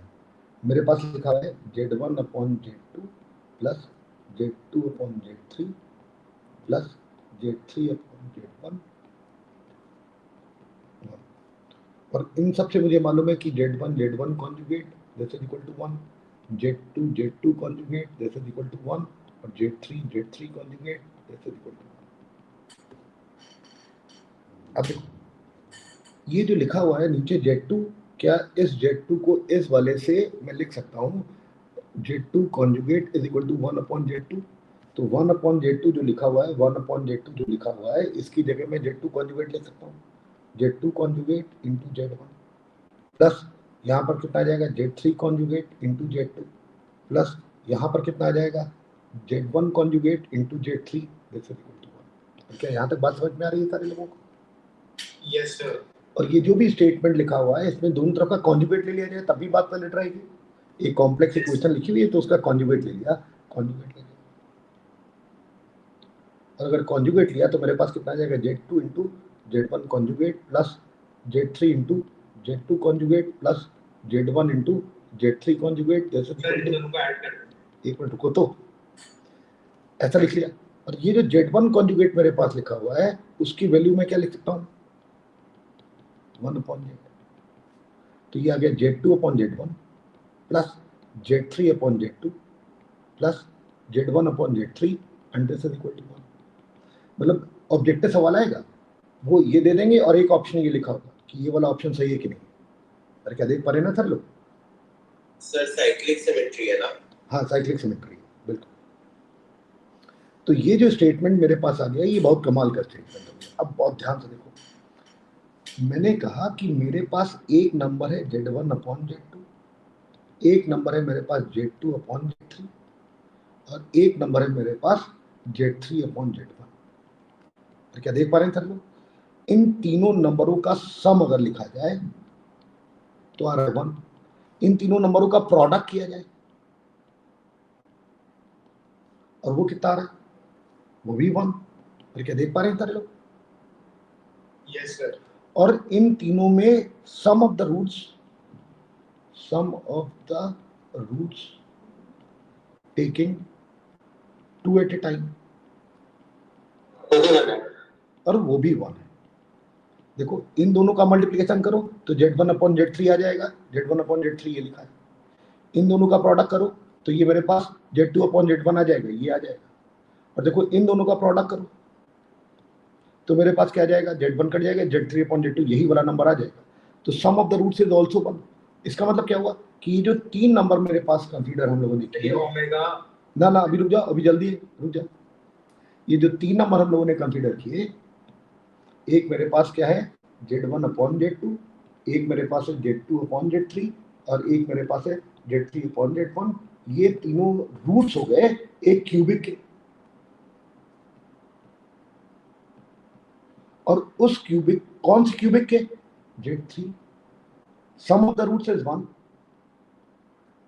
सम of the roots taking 2 at a time is also 1 and product of the roots is also 1। तो क्या ऐसे ही आता दिख रहा है? यस। ये जो कुछ भी लिखा हुआ है तुम लोगों को दिख रहा होगा, Z² कॉमन आया, Z-1 प्लस 1 कॉमन आया, Z-1 this is equal to 0। Z² plus 1 और एक आया Z-1 this is equal to 0। एक Z बराबर 1 आ गया और इससे मेरे पास Z की क्या क्या वैल्यूज निकल के आई? Z की वैल्यू प्लस माइनस आई। ये Z है क्या? ये एक रूट ये है, एक रूट ये है, एक रूट ये है। मैंने कहा Z1 upon Z2 is equal to मेरे पास 1 हो गया, Z2 upon Z3 is equal to मेरे पास I हो गया और Z3 upon Z1 this is equal to minus I हो गया। क्या ऐसा हो गया? Yes sir. ठीक है ना? यस। यहाँ से मुझे क्या बात मालूम चली कि Z1 मेरे पास Z2 के बराबर हो गया। यहाँ से मुझे क्या बात मालूम चली कि Z3 मेरे पास किसके बराबर हो गया? I से इधर डिवाइड कर दिया, ऊपर चला गया, माइनस I Z2 हो गया। और यहाँ से मुझे क्या बात मालूम चली? Z3 किसके बराबर हो गया? माइनस I Z1 हो गया। यह थोड़ा सुधार है, मतलब मैंने क्या किया, Z2 को इन टर्म्स ऑफ Z1 लिख लिया और Z3 को भी इन टर्म्स ऑफ Z1 लिख लिया और मुझे किसकी वैल्यू निकाली है? Z1 plus 2 Z2 plus 3 Z3। और अब मैंने Z1 तो Z1 ने दिया, Z2 की जगह Z1 लगा दिया और Z3 की जगह माइनस का I Z1 लगा दिया, माइनस का 3I। Z1 तो पूरे में से कॉमन निकल आया और Z1 अगर कॉमन निकल आया और इनफैक्ट ये भी ऐड हो गया तो ये मेरे पास आ गया 3Z1 माइनस 3I Z1 और इस पूरे में से 3Z1 कॉमन निकल आया तो 3 तो पॉजिटिव नंबर है, मॉडुलस ऑफ Z1 बाहर निकला और अंदर कितना आ गया? 1 माइनस I। और मॉडुलस ऑफ Z1 की वैल्यू 1 है और I माइनस 1 माइनस I के मॉड की वैल्यू √2 है, तो answer 3 √2।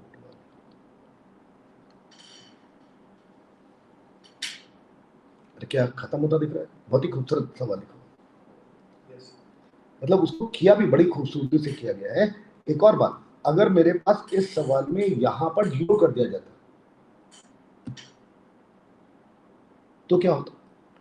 Some of the root 0 हो जाता, sum of the roots taking 2 at a time वो भी 0 हो जाता, लेकिन प्रोडक्ट ऑफ द रूट से 1 रहता तो Z³ बराबर 1 के तीनों रूट हो जाते। क्या मेरी बात समझ में आ रही है कि नहीं? Yes sir. मतलब दोनों निकल आए यहाँ से, दोनों बातें मैंने समझा दी। लेकिन अगर सवाल इस तरीके का आएगा तो वो ऑब्जेक्टिव में आएगा। ऑब्जेक्टिव में किस तरीके से आ सकता है? एक तो ऑप्शन ये पूछ लेंगे और एक ऑप्शन ये भी पूछ लेंगे कि argument of any two, difference of argument of any two complex number is 90 degree. और वो भी तुम लोगों को यहाँ से दिख रहा होगा कि वो आ जाएगा क्योंकि दोनों का रेशियो I के बराबर है। अरे क्या देख पा रहे हो? हाँ सर। और फिर एक इस नंबर की वैल्यू पूछ लेंगे, तो मतलब घुमा फिरा के 1 और मोर में कुछ एक आध गलत भी डाल देंगे तो उसमें ये पूछा जा सकता है। इसलिए ये बड़ा सा सवाल था, मुझे लग रहा था कि तुम लोगों का हो जाना चाहिए, तो ये हो गया। इसी को इसने पोलर फॉर्मेट में कन्वर्ट कर करके किया, लेकिन उसमें तुमने जनरल वैल्यू नहीं लगाई होगी।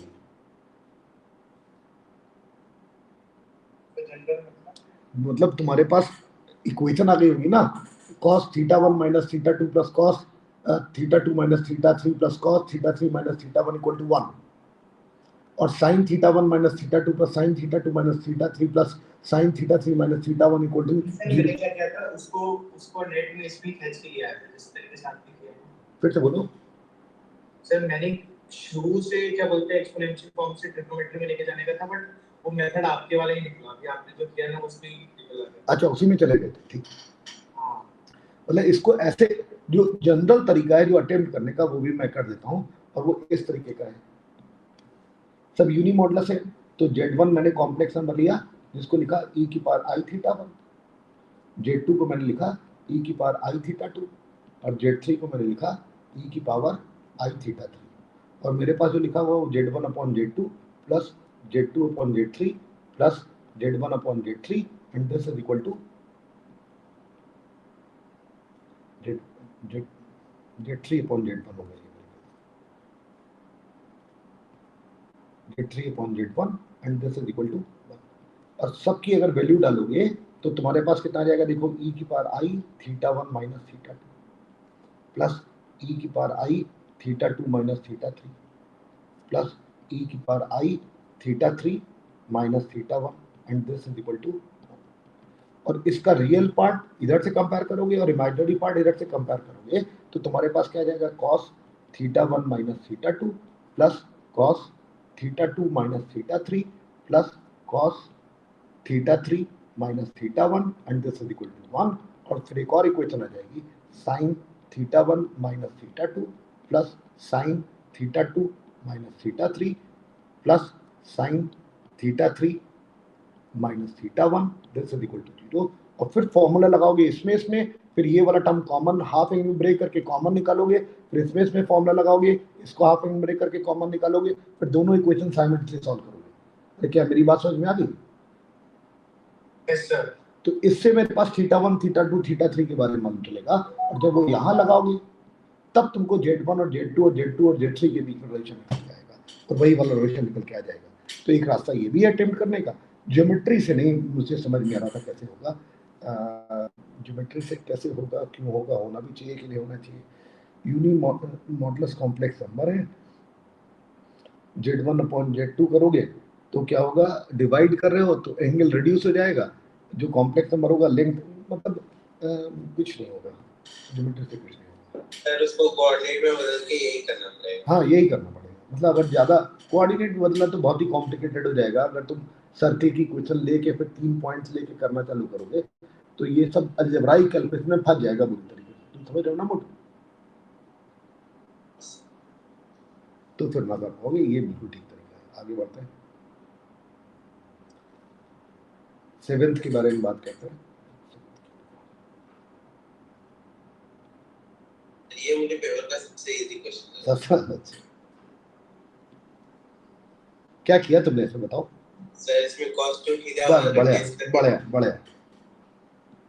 मतलब इस असाइनमेंट में मैंने ट्रिग्नोमेट्री का ज़्यादा वो इनपुट डाल दिया था कि ट्रिग्नोमेट्री के फॉर्मूले इसी चक्कर में याद एक बार आ जाए दिमाग में कि ट्रिग्नोमेट्री से मैनिपुलेशन करना होता है।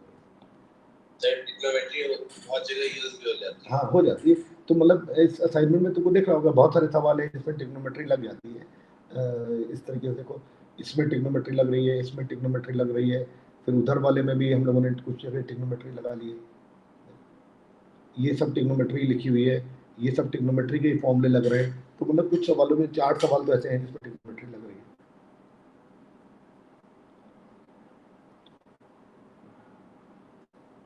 इसने जो बोला बिल्कुल सही बोला। क्या बोला इसे?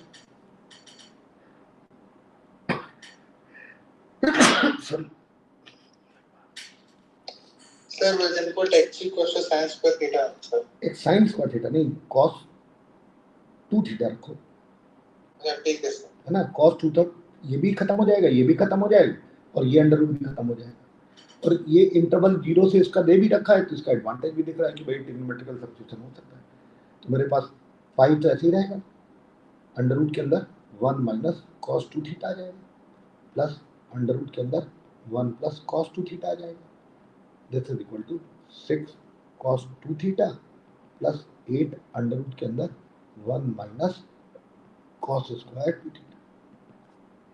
5 ऐसे लिखा रह दिया, इसमें हाफ एम लगाया, 1 minus 1 plus 2 sine square theta. फिर मेरे पास कितना जाएगा, अंडर रूट के अंदर 1 plus 2 cos square theta minus 1, this is equal to 6 cos 2 theta plus 8, इससे साइन 2 थीटा आ जाएगा। 5 तो ऐसे लिखा रह दिया, ये और ये गया, ये और ये गया, रूट 2 का फैक्टर एक कॉमन बाहर निकल आया, अंदर से मेरे पास आया sine theta plus cos theta, और इधर मेरे पास 6 cos 2 theta plus 8 sine 2 theta, और एक रूट 2 से डिवाइड किया, एक रूट 2 से और मल्टीप्लाई किया, ये और ये मिलकर 2 हुआ, 2 को इधर डिवाइड कर दिया, इधर आ गया 5, और इधर मेरे पास आ गया साइन थीटा प्लस π/4, और इधर मेरे पास इस 5 से भी डिवाइड कर देंगे तो ऊपर कितना आ जाएगा, देखो 3, ये आ जाएगा, इसको डिवाइड कर तो 4, तो 4, और इधर से ये 5 डिवाइड कर दिया तो 4 divided by 5 sine 2 theta, plus यहाँ से आ जाएगा 3 डिवाइडेड बाय 5 कॉस 2 थीटा, और अगर इसको लिख लिया कॉस एल्फा तो ये हो गया साइन एल्फा। मेरे पास कितना आ जाएगा, साइन 2 थीटा प्लस एल्फा, इधर आ गया sine theta plus π/4, sine sine उड़ाया, मेरे पास कितना आया, theta plus π/4, this is equal to 2 theta plus alpha, और ये एल्फा मेरे पास कितने डिग्री होगा, sine alpha is equal to 3/5 है, ये एल्फा है, ये 3 है, ये 5 है, तो ये छोटा है, 4/5 होता तो बड़ा हो जाता, तो ये 37 डिग्री हो जाएगा, तो एल्फा 37 हो गया, और यहाँ से मेरे पास थीटा इज इक्वल टू कितना आ गया, 45 माइनस 37, 5 3 8, थीटा 8 आ गया, cos 2 थीटा निकालना 2 है। थीटा की वैल्यू 16, कॉस 2 थीटा की वैल्यू जो आ रही है वो मेरे पास सर ये करने की जगह मतलब π/2 और sin इनवर्स 3/5 ही रखिए, क्योंकि एंड तो हमें cos 2 थीटा निकालना है ना। हाँ, तो कॉस 2 थीटा निकालेंगे, ये 16 डिग्री आ गया ना, सर 16 डिग्री निकालने से अच्छा है कि π/2 minus sin inverse 2 sin inverse 3/4 है, वो tan इनवर्स 3/4 है। √3 ये 0.8 कुछ आ जाएगा,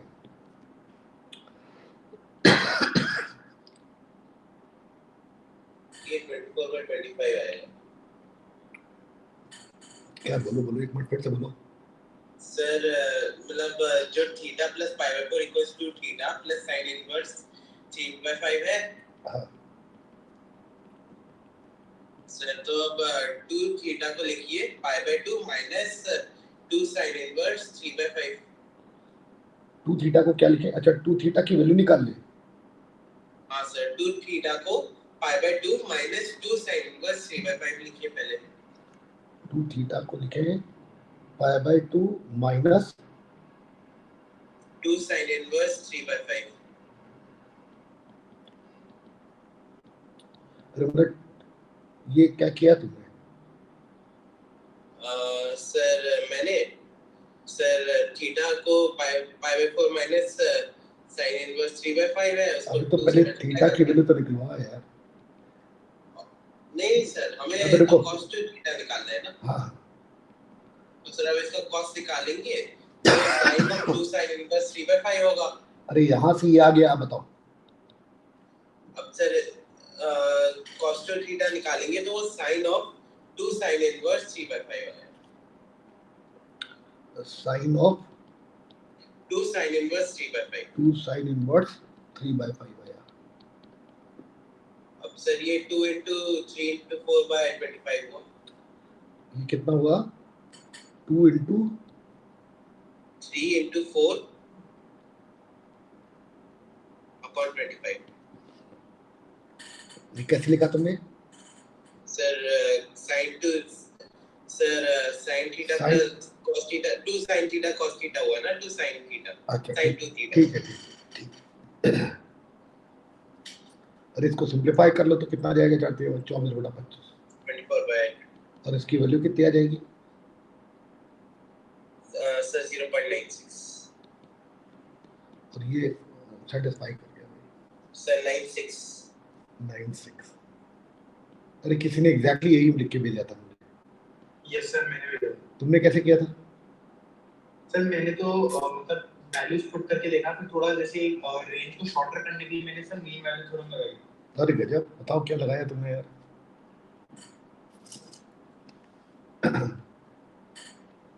कहाँ पर मीन वैल्यू थ्योरम लगाई? आंसर मैं बता रहा हूँ सॉल्यूशन को। हाँ देख लो, अगर मीन वैल्यू थ्योरम लगाई और तुमने परफेक्ट यही डेटा मुझे भेजा था तो मैं शॉक किया, ये बिल्कुल एकदम परफेक्ट कैसे तुमने निकाल दिया। फिर मैंने कैलकुलेटर से करके देखा, हाँ सर, जैसे मैंने पहले रैंडमली 0.6 डाला। 0.6 डाला। हाँ अब ये कैसे जैसे डाला? मैं आपको बताता हूँ मैंने कैसे सिंपलीफाई किया था सर। अपने जो इक्वेशन दे रखी थी ना अपने को, हाँ सबसे पहले मैंने सर एक काम करो, एक काम करो, इसका ये वाला परफेक्ट सोल्यूशन समझ में आ गया ना तुमको? हाँ ये बिल्कुल मतलब इसमें कोई जुगाड़ नहीं लगाया गया, ये ठीक है। तुम अपना सोल्यूशन मुझे भेज देना तो मैं एक बार देख लूंगा। मतलब मैंने इसीलिए तुमसे कहा था कि रफ भेज दो, तो अगर कुछ अच्छा लगेगा मुझे तो वो भी मैं इनकॉर्पोरेट कर दूंगा सोल्यूशन में। लेकिन कोई बात नहीं, अगर अभी तुम्हें लगे तो भेज देना, तो मैं देख लूंगा एक बार, ठीक है ना? ठीक है। अब एक और रह गया, वो भी खत्म कर दे, फिर तुम लोग अपना पढ़ाई करना चालू करो। और इसका आंसर माइनस निकाला था। इसका आंसर तुमने बिल्कुल सही निकाला था, -1 है।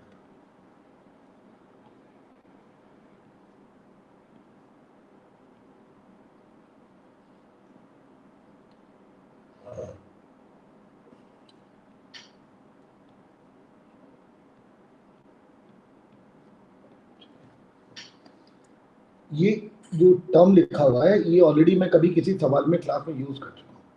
ये जो लिखा हुआ है ये क्या लिखा हुआ है, एक 2x कॉमन निकाल दिया जाए, limit y tending towards infinity 0 से 1, साथ में लिखा हुआ है x to the power y fx, और साथ में वेरी f(1), ये f(1). ये मैंने क्लास में कभी प्रूव करके दिखाया है, 2-3 तरीके से प्रूव करके दिखाया है, तो मैं सीधे f(1) लगा दे रहा हूँ। इसमें बाई पार्ट मैं कर देता हूँ यार, ये बड़ा टर्म है, ये आ जाएगा एग्जाम में। इसमें बाई पार्ट लगाया, इसको फर्स्ट फंक्शन लिया fx को, इसमें एक y भी है, एक y भी है ना। ये first function integral of second x की power y plus 1 divided by y plus 1, और इसमें लिमिट लगेगी 0 से 1 माइनस इंटीग्रल 0 से 1, साथ में मेरे पास कितना आ जाएगा derivative of first integral of second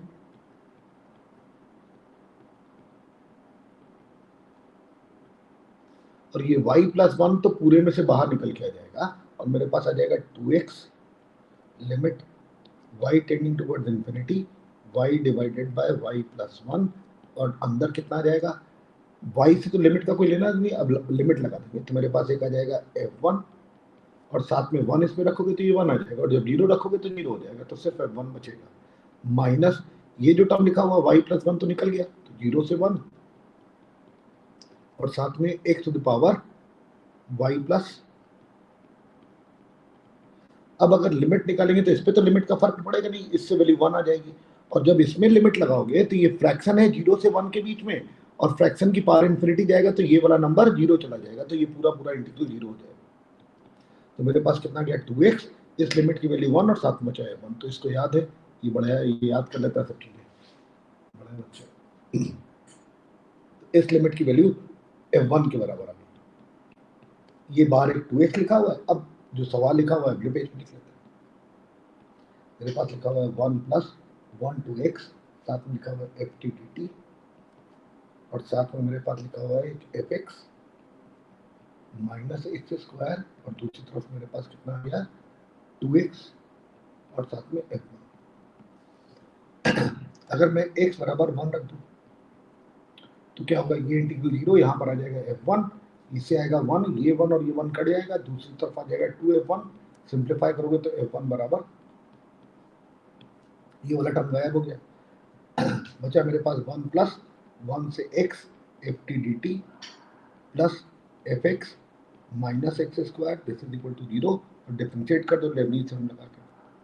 मेरे पास 1 का डेरिवेटिव 0, यहाँ से आ जाएगा fx, फिर आ जाएगा f डैश x माइनस का 2x this is equal to 0, e की पावर x से मल्टीप्लाई कर दो तो e की power x fx plus e की power x f dash x minus 2 e की power x into x this is equal to 0।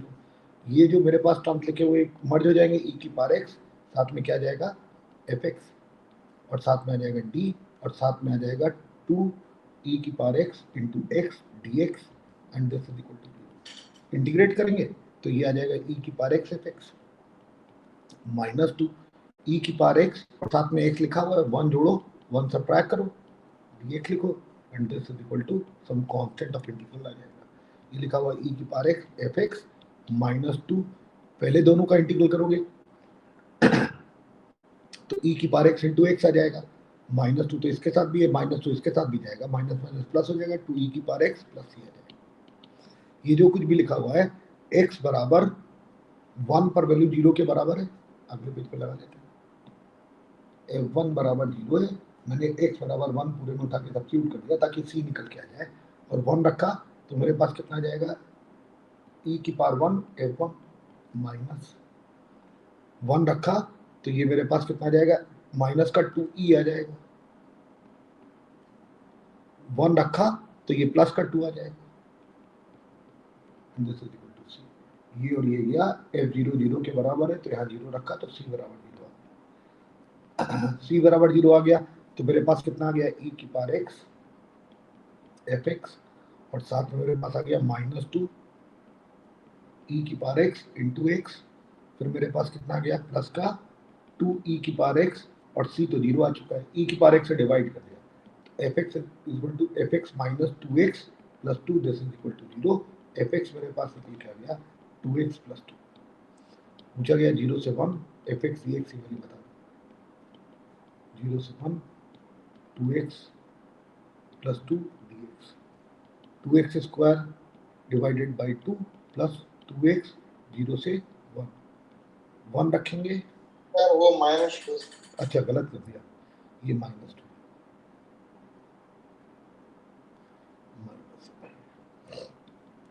One minus 2 that is minus. रव तुमने सही आंसर निकाला था ना इसका? Yes sir. अरे ये सब डिस्कस हो गए सारे सवाल, ये बड़ी अच्छी बात होगी। हाँ बताइए सर, वो जो लास्ट में हमने एकदम इंटीग्रेशन किया था वो बता दें, e हाँ पावर x। बिल्कुल, मैंने जो इंटीग्रल कर दिया अचानक वो ऐसा कर दिया कि एक थ्योरम मुझे मालूम है e की power x fx plus f dash x dx, इसका जो इंटीग्रल होता है this is same as e की power x fx plus c, याद है ना तुमको? Yes sir. तो वहां सवाल लिखा था e की power x into x, x का डेरिवेटिव साथ में चाहिए था तो मैंने 1 ऐड कर दिया और एक 1 सब्ट्रैक्ट कर दिया dx, ये आ गया e की power x plus 1 dx minus e की पावर x dx, और ये फंक्शन और ये इसका डेरिवेटिव है तो ये e की पावर x इंटू x आ गया, और इसका इंटीग्रल तो e की पावर x है। ओके सर, ठीक है ना, ये मैंने क्लास में सिखाया है, बहुत मुझे मजा आता है ये सब बहुत लगाने में। तो ये खत्म हो गया, चलिए भाई। Sir e power x into x plus 1 को आप इंटीग्रेट कर, वो थोड़ा गड़बड़ है। गड़बड़ है सर मतलब समझ में नहीं आया ऐसा। ये अभी नहीं समझ में आया सर मतलब e power x into x plus 1 dx है ना सर, उसको आप e power x into x का, अरे ये जो लिखा हुआ है ये समझ में आता है ना तुमको इंटीग्रल? हाँ यस सर। ये क्या लिखा है, e की power x fx plus f dash x, yes sir. और यहाँ पर लिखा हुआ है x प्लस 1 फंक्शन और उसका डेरिवेटिव। अच्छा ओके सर, मैंने यही वाला फॉर्मूला लगा दिया यहाँ पर यार। ठीक है सर, दिख नहीं रहा था इसलिए। अच्छा चलो ठीक, चलिए भाई क्लास खत्म। Thank you sir, good night sir, all the best. मतलब अबे तुम लोगों की आवाज सुनिए एग्जाम के बाद, तुम लोग फोन करके मुझे बता देना, मैं किसी को फोन नहीं करूंगा, सुन रहे हो ना? अरे मतलब जैसा अनुभव हो मुझे बताना जरूर। ठीक है, ठीक है सर, चलिए all the Yes, best, bye bye. Bye bye.